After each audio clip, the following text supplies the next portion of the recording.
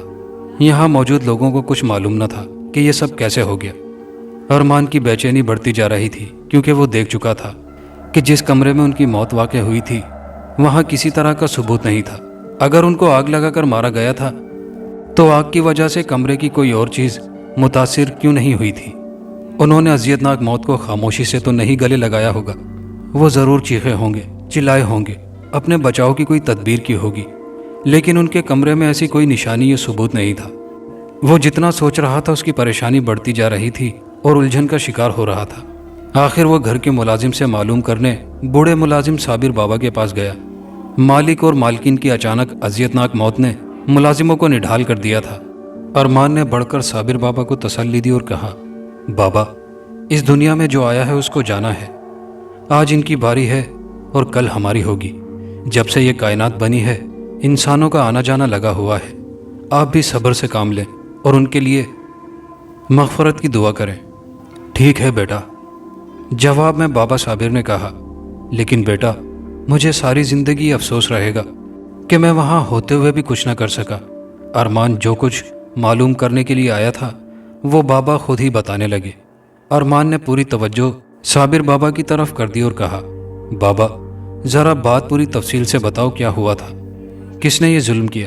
جبکہ ان کی کسی کے ساتھ کوئی دشمنی بھی نہیں تھی، پھر یہ سب کیسے ہو گیا؟ ان کا کمرہ بھی بالکل ٹھیک ہے۔ بتاتا ہوں بیٹا ساری بات۔ رات تقریباً آدھی سے زیادہ گزر چکی تھی۔ کامران صاحب میرے پاس آئے اور کہا، بابا آج بہت بے چینی سی محسوس ہو رہی ہے، مجھے اچھا تو نہیں لگتا کہ اس وقت آپ کو زحمت دوں، لیکن کیا کروں، آپ کے ہاتھوں کی چائے مجھے بہت پسند ہے، مجھے چائے بنا کر پلائیں۔ میں نے چائے بنا کر دی۔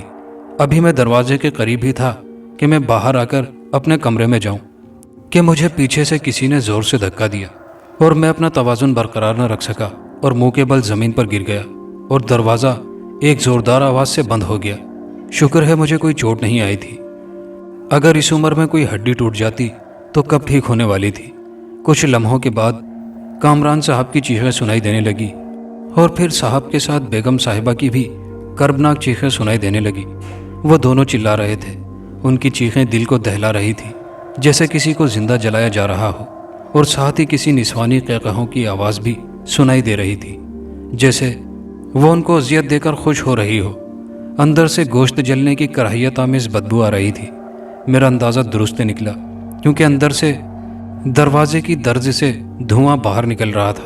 ایسا لگ رہا تھا جیسے کمرے کی ہر چیز جل کر راکھ بن گئی ہو، اور پھر آہستہ آہستہ ان کی چیخیں معدوم ہوتی گئی اور پھر بند ہو گئی۔ میں دروازہ توڑنے کی کوشش کرنے لگا کہ اچانک کوئی سخت چیز میرے سر میں لگی، ایسا جیسے کسی نے لوہے کا سریا میرے سر پر دے مارا ہو۔ میرا ذہن تاریکیوں میں ڈوبتا چلا گیا۔ صبح مجھے ہوش آیا تو میں نے سب سے پہلے آپ کے ہاں اطلاع دی تھی اور ایک بار پھر دروازہ کھولنے کی کوشش کرنے آگے بڑھنے لگا، لیکن تب دروازہ بآسانی کھل گیا۔ سامنے فرش پر بیگم صاحبہ اور صاحب کی جلی ہوئی لاشیں پڑی ہوئی تھی، جسے دیکھ کر میرا دل دہل کر رہ گیا۔ میں زور زور سے رونے لگ گیا۔ آواز سن کر لوگ گھر میں جمع ہو گئے اور یہ خبر پورے علاقے میں لمحوں میں پھیل گئی۔ بیٹا میں بھی پریشان ہوں کہ میرے رونے کی آواز سن کر پڑوس کے لوگ آ گئے، اس کا مطلب ہے کہ لوگوں نے میرے رونے کی آوازیں سن لی تھی، لیکن ان دونوں کی فلک شگاف اور اذیت ناک اور کرب میں ڈوبی چیخیں لوگوں کو کیوں نہ سنائی دی؟ اور سب سے زیادہ حیران کن بات یہ ہے کہ کمرہ ایسا تھا جیسے وہاں کچھ ہوا ہی نہ ہو۔ جبکہ دونوں کی جلی ہوئی لاشیں آپ کے سامنے ہیں کہ کس بری طرح جھلسی ہوئی ہیں۔ مجھے تو یہ کوئی اور ہی چکر معلوم ہوتا ہے۔ صابر بابا نے پریشان کن لہجے میں یہ سب بتایا تو ارمان نے کہا، ہاں بابا سچ کہتے ہو، ان کو ان کی آخری آرام گاہ تک پہنچائیں، بعد میں کچھ سوچیں گے کہ کیا کرنا ہے۔ شام سے پہلے پہلے سحر کے والدین کو ان کی آخری آرام گاہ تک پہنچا دیا گیا۔ سحر کی حالت ایک ہفتہ گزر جانے کے باوجود بھی نہیں سنبھل پا رہی تھی۔ اتفاق سے والدین کے علاوہ اس کا کوئی اور رشتہ دار بھی نہیں تھا۔ اس کے لیے سب کچھ والدین ہی تھے، یہاں تک کہ کوئی اور بہن بھائی بھی نہ تھے۔ ارمان کے والدین نے ان حالات میں سحر کا بہت ساتھ دیا تھا، اسے تسلی کے ساتھ ساتھ سمجھاتے بھی رہے تھے۔ بیٹی مرنے والوں کے ساتھ مرا نہیں جاتا، جو تقدیر میں لکھا ہے، جیسے کسی کی موت لکھی گئی ہے ویسے ہی آنی ہے۔ خود کو سنبھالو، زیادہ رونے سے روحوں کو تکلیف ہوتی ہے۔ ماں باپ کے لیے سب سے انمول تحفہ ان کی اولاد ہوتی ہے، جو کہ دنیا میں بھی ان کے لیے راحت و خوشی کا سبب ہوتی ہے، اور مرنے کے بعد بھی ان کے لیے مغفرت کی دعائیں مانگتی ہے، ان کے لیے ایصال ثواب کرتی ہے۔ اس طرح کرنے سے ان روحوں کو سکون ملے گا۔ وقت کے ساتھ ساتھ سحر آہستہ آہستہ دوبارہ نارمل زندگی کی طرف آنے لگی۔ وقت کی گاڑی آہستہ آہستہ ہچکولے کھاتی گزرتی رہی، اور 1 سال کا عرصہ گزر گیا۔ اس 1 سال کے عرصے میں ارمان بہت سے عاملوں سے ملا، تمام صورتحال بیان کرتا رہا، لیکن کسی کی سمجھ میں کوئی بات نہ آئی، بلکہ نقلی عامل اپنی جیبیں بھرتے رہے، لیکن اصل معاملے کی تہ میں نہ پہنچ سکے۔ قدرت نے سحر کو خوبصورت بیٹے کی صورت میں انعام سے نوازا۔ سب گھر والوں کی خوشی کی انتہا نہ رہی۔ سحر نے اپنی ساری توجہ اپنے بیٹے کی طرف مرکوز کر لی۔ وہ سوچتی، کاش امی ابو بھی زندہ ہوتے تو ان کو کتنی خوشی ہوتی، لیکن وہ ایک آہ بھر کر رہ جاتی۔ رات کا دوسرا پہر تھا، ہر طرف خاموشی، سناٹے اور اندھیرے کا راج تھا۔ چاند کی ابتدائی تاریخیں تھیں، جس کی وجہ سے ہر طرف اندھیرے کی اجارہ داری تھی۔ کمرے میں 0 پاور کا بلب اندھیرے کو کم کرنے کی ناکام کوشش کر رہا تھا، لیکن اس کی ہلکی سی روشنی میں 4 ماہ کا بچہ جو اپنی ماں کے ساتھ سویا ہوا تھا، اچانک اس کے جسم کو ایک جھٹکا لگا تو اس نے آنکھیں کھول دی اور اٹھ کر سیدھا اکڑوں بیٹھ گیا۔ بچے کی حرکت کی وجہ سے پاس ہوئی اس کی ماں بھی جاگ گئی، لیکن ماں کے جاگنے کی بچے کو کوئی خبر نہ تھی۔ اتنے میں وہ چھوٹا سا بچہ بیڈ سے نیچے اتر چکا تھا۔ اس کی ماں دیدے پھاڑے اس کی طرف دیکھ رہی تھی، لیکن اس میں اتنی ہمت نہیں تھی کہ وہ پاس ہوئے اپنے شوہر کو جگا کر یہ سب دکھائے۔ لیکن وہ دیدے پھاڑے حیران و پریشان اپنے بیٹے کی طرف دیکھ رہی تھی، جو اب چلتا ہوا کمرے کے دروازے تک پہنچ چکا تھا۔ بچے نے دروازہ کھولنے کے لیے ہاتھ اوپر کیا تو از خود اس کا ہاتھ لمبا ہوتا گیا اور دروازے کے اوپر لگی ہوئی چٹخنی تک پہنچ گیا، تو بچہ چٹخنی کھول کر باہر نکل گیا۔ اس کی ماں دبے قدموں اس کے پیچھے چل پڑی۔ ماں نے دیکھا کہ اس کا ننھا سا بیٹا فریج کے پاس کھڑا تھا۔ ایک بار پھر اس کا ہاتھ لمبا ہوتا گیا اور فریج سے پانی کی بھری ہوئی بوتل لے کر ایک ہی سانس میں پی گیا۔ اس نے اس طرح 5 بوتلیں ختم کی، اور جب وہ واپس پلٹنے لگا تو اپنی ماں کو اپنے پیچھے کھڑے پایا۔ وہ مسلسل اپنی ماں کو گھور رہا تھا، اور جب ماں نے اس کی آنکھوں کی طرف دیکھا تو مارے ڈر و خوف کے لرز کر رہ گئی۔ اپنی سرخ انگارے جیسی آنکھوں سے وہ اپنی ماں کو گھور رہا تھا۔ پھر بچے نے اپنے دونوں ننھے ہاتھ اٹھائے اور اپنی ماں کی طرف بڑھنے لگا، ایسے جیسے وہ اس کا گلا دبانا چاہتا ہو۔ وہ قریب اور قریب ہوتا جا رہا تھا۔ اس کے دونوں ہاتھ حیرت انگیز طور پر لمبے ہو چکے تھے اور آنکھوں کی سرخی بڑھ گئی تھی۔ وہ اپنی ماں کے بالکل قریب پہنچ گیا تھا، اور اس کے بڑھتے ہوئے ہاتھ اپنی ماں کی گردن دبوچنے کے لیے اوپر اٹھ چکے تھے۔ وہ اور برداشت نہ کر پائی اور دھڑام کی آواز سے نیچے گر گئی۔ اس کا ذہن اندھیرے میں ڈوبتا چلا گیا۔ صبح جب اس کی آنکھ کھلی تو وہ اپنے بستر پر موجود تھی۔ اس کا ننھا منا بیٹا بھی اس کے پاس گہری نیند سویا ہوا تھا۔ اس نے سوچا تو کیا وہ سب خواب تھا؟ لیکن اپنے خیالوں کو اس نے خود ہی جھٹک دیا، کیونکہ اس کا شوہر اس کے ساتھ ہی خواب خرگوش کے مزے لوٹ رہا تھا، لیکن کمرے کا دروازہ کھلا ہوا تھا۔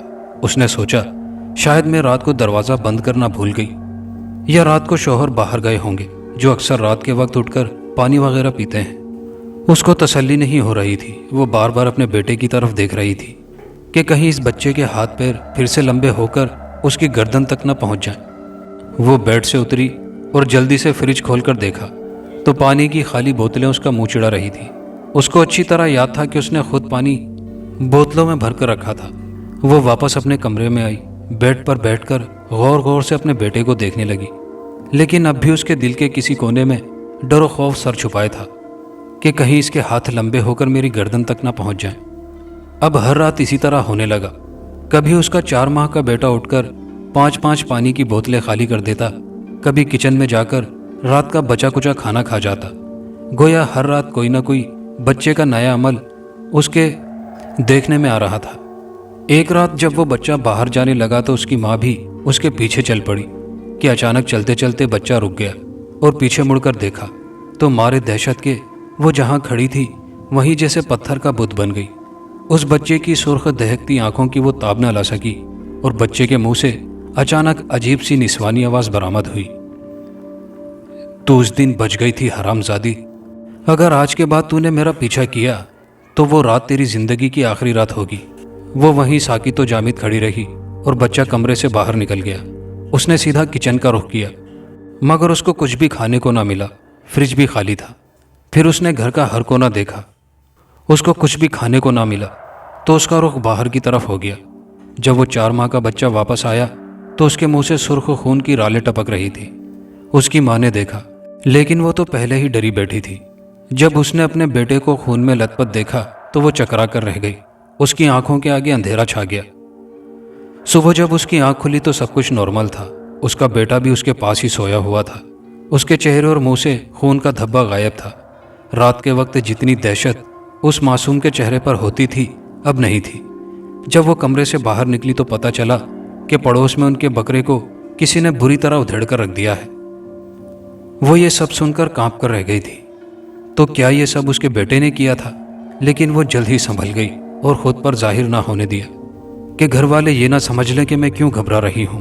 تم یہ سوچو کہ کچھ ہوا ہی نہیں ہے۔ سحر تم لوگوں کو خود ڈراتی ہو، لوگ تم سے ڈرتے ہیں، لوگ تمہیں کیسے ڈرا سکتے ہیں؟ یہی باتیں سوچتے ہوئے اس کی گردن اکڑ گئی اور وہ واپس اپنے کمرے میں چلی گئی۔ سحر، کیا بات ہے؟ تم چند دنوں میں اتنی کمزور کیوں ہو گئی ہو؟ گھر میں بھی کسی سے ٹھیک طرح سے بات نہیں کرتی ہو اور ہمارے پیارے سے بیٹے کی طرف بھی توجہ کم کر دی ہے۔ کیا ہے جو تمہیں اندر ہی اندر کھائے جا رہا ہے؟ ارمان نے پوچھا تو سحر نے چاہا کہ سب کچھ ارمان کو بتا دے کہ چند دنوں سے وہ کس عذاب میں گرفتار ہے، کہ ہمارا ننھا سا ارسلان رات کو کیا ڈرامے کرتا ہے۔ لیکن اب بھی اس کی انا پرستی نے اس کو ایسا کرنے سے روک دیا تھا کہ میرا شوہر اور سب گھر والے کیا کہیں گے۔ اگر وہ سب کچھ بتا دیتی ہے تو لازمی سب گھر والے اس کا مذاق اڑائیں گے۔ کچھ نہیں ارمان، بس ویسے ہی طبیعت خراب تھی، اب میں بالکل ٹھیک ہوں، اس نے مصنوعی مسکراہٹ کے ساتھ کہا۔ جواب میں ارمان نے ہنسنے پر ہی اتفاق کیا۔ رات کا نہ جانے وہ کون سا پہر تھا کہ کسی چیز کے گرنے سے ارمان کی آنکھ کھل گئی۔ اس نے دیکھا کہ اس کا بیٹا کمرے کے دروازے کی طرف بڑھ رہا ہے اور حیرت انگیز طور پر اس کے ہاتھ لمبے ہوتے گئے اور وہ دروازے کی چٹخنی کھول کر باہر نکل گیا تو وہ بھی بہت تیزی سے باہر نکلا۔ اپنے 4 ماہ کے بیٹے کو اس طرح دیکھ کر اس کی حالت خراب ہونے لگی تھی۔ مارے ڈر و خوف کے وہ کانپ رہا تھا۔ آج نہ جانے کیا بات تھی کہ سحر بالکل ہی بے خبر سوئی ہوئی تھی، یا شاید وہ جاگ رہی تھی اور وہ اس کی رات کی دھمکی کی وجہ سے آنکھیں بند کیے لیٹی رہی تھی کہ کہیں واقعی اس کا بچہ اس کا گلا نہ دبا دے۔ ارمان میں اتنی سکت بھی نہ تھی کہ وہ آواز دے کر سحر کو صورتحال بتائے۔ اس کی چھٹی حس نے خطرے کی گھنٹی بجا دی تھی کہ ضرور کچھ انہونی ہونے والی ہے۔ اس کا دل کسی انجانے ڈر و خوف کی وجہ سے اپنی دھڑکنیں بے ترتیب کر رہا تھا۔ بچہ جس تیزی سے باہر نکلا تھا جلد ہی واپس کمرے میں آ گیا۔ اب اس کے ننھے سے ہاتھوں میں ایک وزنی پلاسٹک کین تھا جسے اس نے بڑی آسانی سے اٹھا رکھا تھا۔ وہ بچہ کین پکڑے سرخ انگاری کی طرح دہکتی آنکھوں سے کھڑا اپنے باپ کی طرف گھورنے لگا۔ ارمان کا پہلے ہی پتا پانی ہو گیا تھا، اب اس کی حالت ایسے ہو چکی تھی کہ کاٹو تو بدن میں لہو نہیں۔ بچہ اس کی طرف بڑھنے لگا۔ وہ جیسے جیسے اس کے قریب ہوتا جا رہا تھا اس کو اپنا دل ڈوبتا ہوا محسوس ہو رہا تھا۔ اس کو اپنے بیٹے کے چہرے پر بالکل بھی معصومیت نظر نہیں آ رہی تھی، بلکہ دنیا جہاں کی صفاکی کا مظہر تھا۔ وہ قہر برساتی نظروں سے دیکھتا ہوا اپنے باپ ارمان کی طرف بڑھ رہا تھا، اور پھر چشمے زدن میں اس معصوم بچے نے ارمان کو کسی کھلونے کی مانند اٹھا کر فرش پر پٹخ دیا۔ ارمان کے منہ سے ایک دلخراش چیخ برآمد ہوئی۔ سر فرش سے ٹکرانے کی وجہ سے اس کے سر سے خون نکل کر اس کے چہرے کو رنگین کر رہا تھا۔ کمرے میں اتنا کچھ ہو جانے کے باوجود اس کے گھر والوں کو کچھ خبر نہ ہو سکی۔ چیخ سن کر سحر جاگ گئی تھی۔ سامنے کا منظر دیکھ کر اس کی حالت بھی خراب ہونے لگی تھی، اور پھر دیکھتے ہی دیکھتے اس کے بچے نے کین میں موجود پیٹرول جو باہر کھڑی گاڑی میں سے نکال کر لایا تھا زخمی ہوئے اپنے باپ پر چھڑکنے لگا، اور سارا کین اس نے خالی کر دیا، اور خالی کین زور سے اس کے سر پر دے مارا۔ وہ سر پکڑ کر چیخنے چلانے لگا۔ بچے کی آنکھوں سے سرخ انگارے کی طرح دہکتی آنکھوں سے شعلے سے نکلے اور چیختے چلاتے ہوئے ارمان کے ساتھ ٹکرائے، تو لمحوں میں اس کے سارے جسم کو آگ نے اپنی لپیٹ میں لے لیا۔ اس کی دل خراش اذیتناک چیخوں سے پورا گھر لرزنے لگ گیا۔ اس نے اپنے بچاؤ کی بہت کوشش کی، لیکن آگ اس قدر شدید تھی کہ بجائے کم ہونے کے اور تیز ہوتی جا رہی تھی، اور پھر بچے کے منہ سے عجیب سی نسوانی آواز نکلی، دیکھ حرامزادی، تو نے ایسے ہی میرے معصوم بیٹے کو جلا کر مارا تھا۔ میں نے اپنے بیٹے کی جلی ہوئی لاش سے وعدہ کیا تھا کہ میں تیرے سارے خاندان کو اسی طرح جلا کر بھسم کروں گی۔ تو کیا سمجھتی تھی کہ وہ لاوارث تھا؟ میں زندہ ہوں، اس کی ماں ہوں، اور میں نے تجھے اب تک اس لیے زندہ رکھا ہے کہ جس طرح دکھ و تکلیف کی اذیتیں میں نے برداشت کی ہیں تو بھی اب برداشت کر۔ میں اتنا عرصہ اس لیے انتظار کرتی رہی کہ میں بھی تیری اولاد کو تیرے ہی ہاتھوں آگ لگوا کر زندہ جلواؤں گی، اور میں تیری اولاد ہونے تک اپنی انتقام کی آگ میں جلتی رہی۔ ہر لمحہ میں نے اذیت میں گزارا ہے، اور تجھے اب اس سے زیادہ کرب و اذیت سے گزرنا ہے۔ میں تجھے ہر لمحہ تڑپاؤں گی، تجھے احساس دلاؤں گی کہ ایک ماں کا اولاد کے لیے درد کیا ہوتا ہے جب اس کا بچہ اس کے سامنے زندگی اور موت کی کشمکش میں ہو اور وہ اس کے لیے کچھ بھی نہ کر پا رہی ہو۔ دیکھ اپنے شوہر کو کیسا تڑپ رہا ہے، چلا رہا ہے۔ یہ جتنا چلائے گا تڑپے گا مجھے اتنا ہی سکون ملے گا۔ تیرے ماں باپ کا بھی ایسا ہی حال ہوا تھا، ان کو بھی میں نے ہی جلا کر ختم کیا تھا تاکہ تجھ کو سکون حاصل نہ ہو۔ میں نے تیرے لیے ایسے حالات پیدا کیے ہیں کہ تو خود اپنے بیٹے کو اپنے ہاتھوں سے زندہ جلائے گی۔ جس طرح تو نے میرے بیٹے کو جلایا تھا اسی طرح میں بھی سب ختم کر دوں گی، اور تجھ کو زندہ رکھوں گی تاکہ تجھے سسکتا ہوا تڑپتا ہوا دیکھ سکوں۔ جس کرب و اذیت سے میں گزری اب تو بھی گزر۔ اور پھر وہ عورت اچانک غائب ہو گئی۔ اس کے شوہر کی چیخیں آہستہ آہستہ معدوم ہوتی گئی اور پھر بند ہو گئیں۔ اس کا شوہر اس کی نظروں کے سامنے اذیتناک موت سے ہمکنار ہوا تھا۔ ایڑیاں رگڑ رگڑ کر اس نے جان دے دی تھی۔ اس کی جلی ہوئی مسخ شدہ لاش اس کے سامنے پڑی تھی۔ وہ اپنے آپ کو بے بس سمجھ رہی تھی۔ اس کا شوہر اس کی آنکھوں کے سامنے زندہ جلتا رہا اور وہ اس کے لیے کچھ بھی نہ کر پائی تھی۔ آج میں واقعی بے بس ہو گئی ہوں۔ لیکن پھر اس کے اندر سے آواز آئی، نہیں سحر، تو بے بس نہیں ہوئی۔ تو کیا 4 ماہ کے بچے سے اتنے دنوں سے خوفزدہ ہے؟ ایک معصوم بچے سے ڈر رہی ہے، اور وہ بھی اپنے معصوم بیٹے سے؟ تو اتنی بزدل کب سے ہو گئی ہے؟ اٹھ، ختم کر دے اس کو، جلا ڈال اس فساد کو، ورنہ وہ تجھے بھی جلا کر مار ڈالے گا۔ اچانک سحر کے جسم کو ایک جھٹکا لگا۔ وہ اٹھ کھڑی ہوئی۔ مارے غصے سے اس کا چہرہ سرخ ہو گیا تھا۔ وہ کمان سے نکلے تیر کی مانند کمرے سے باہر نکل گئی۔ جب وہ واپس آئی تو اس کے ہاتھ میں پیٹرول کا گیلن تھا۔ اس نے آنن فانن سارا پیٹرول اپنے بیٹے پر چھڑک دیا، جو کہ اب بیڈ پر بڑی معصومیت سے گہری نیند میں سویا ہوا تھا۔ اس نے دیر نہیں کی، دیا سلائی جلا کر اپنے ہاتھوں سے اپنے بیٹے کو، اپنے لختے جگر کو آگ لگا دی۔ بچے کی فلک شگافت اور دلدوز چیخوں سے سارا کمرہ دہل کر رہ گیا تھا کہ اچانک پھر سحر کے جسم کو ایک بار پھر جھٹکا لگا۔ اس نے دیکھا کہ اس کا بیٹا آگ کے ساتھ زندگی اور موت کی کشمکش میں ہے، تو وہ دوڑ کر اپنے بیٹے کو بچانے لگی۔ لیکن ابھی وہ بیڈ کے قریب ہی پہنچی تھی کہ کسی نے اس کو بالوں سے پکڑ کر زمین پر زور سے دے مارا۔ اس کا بیٹا چیخ رہا تھا، لیکن اب وہ بے بس ہو چکی تھی۔ اس میں اٹھنے کی ہمت نہیں رہی تھی، کیونکہ اسے بری طرح سے فرش پر پٹکا گیا تھا۔ آج میرا انتقام پورا ہو گیا۔ سحر نے آواز کی سمت دیکھا تو اس کو ڈر و خوف سے جھرجھری سی آ گئی۔ کمرے کے کونے میں نہایت کری شکل میں وہی عورت کھڑی تھی۔ میں نے کتنا انتظار کیا تھا کہ تو خود اپنے ہاتھوں اپنے بیٹے کو زندہ جلا ڈالے، اور آج میں نے تیرے ہی ہاتھوں سے تیرے بیٹے کو زندہ جلوا دیا۔ میں نے کتنا انتظار کیا کہ کب تیری شادی ہو اور تیری اولاد ہو، اور میں اپنے انتقام کی آگ کو ٹھنڈا کروں۔ اور ہاں، میں تجھ کو یہ بھی بتا دوں کہ میرا تعلق قوم جنات سے ہے۔ میرے قبیلے کے سردار نے میری کسی غلطی کی وجہ سے مجھے قبیلہ بدر کر دیا تھا، اور مجھ سے میری ماورائی ساری طاقتیں چھین لی تھی، اور میں اس وقت بے بس تھی، اور تو نے میرے سامنے میرے بیٹے کو زندہ جلا دیا۔ آج میں تجھ کو بھی اذیتناک زندگی گزارنے کے لیے زندہ چھوڑ کر جا رہی ہوں۔ پھر وہ عورت وہاں سے غائب ہو گئی۔ سحر پر ایسا دورہ پڑا کہ وہ اپنے بال نوچنے لگی، چیخنے چلانے لگی۔ اور پھر زور زور سے ہنسنے لگی۔ سحر اپنا دماغی توازن کھو چکی تھی اور آج بھی وہ پاگل خانے میں اپنی زندگی کے دن پورے کر رہی ہے۔ دوستو، کہانی اچھی لگی ہو تو ویڈیو کو لائک شیئر ضرور کیجیے گا، کامنٹ باکس میں اپنی رائے کا اظہار کیجیے گا، اور چینل پر نئے آنے والے دوستوں سے گزارش ہے کہ چینل کو لازمی سبسکرائب کر لیجیے۔ شکریہ۔